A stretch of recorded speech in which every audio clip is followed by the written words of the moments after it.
magluluto pala yung kapatid ko ng nilagang itlog. Kasi yun lang daw ang alam niya na lutuin sa ngayon. Kasi ang edad niya ay, kaya mo edad? 9 years old. At may klase sana ngayon, hindi siya nag-aaral. Anong unang gawin? Mag-init. Mag-init ng Tubig. tubig para maluto. Okay na. Tapos ilagay mo yung itlog. Ilang taklog? Taklog. Yung takip yun. Ilagay mo muna ang itlog, boy.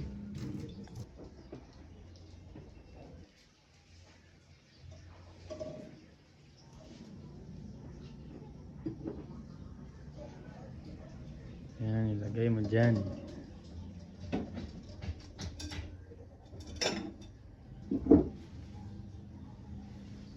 Tapos, i-on mo yan at hintayin mong kumulo. Bye!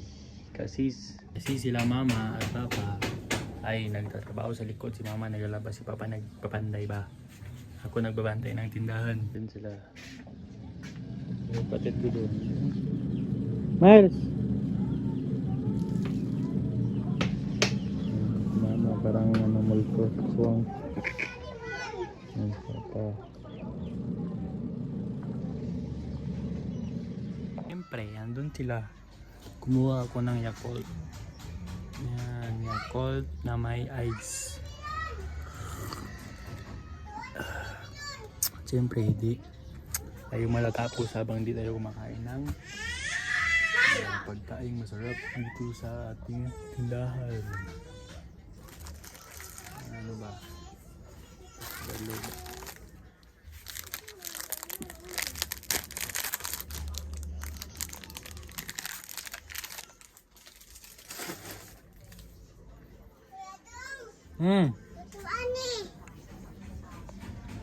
Pagkahapon na bumili ako ng aming ulam sa bahay para maikainin kami sa bahay.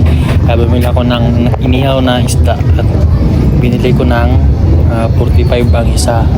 So dalawang binili ko. So 40, 90 lahat. Kaya yun ang mas ngayong araw. Bye bye. Pagkakuyang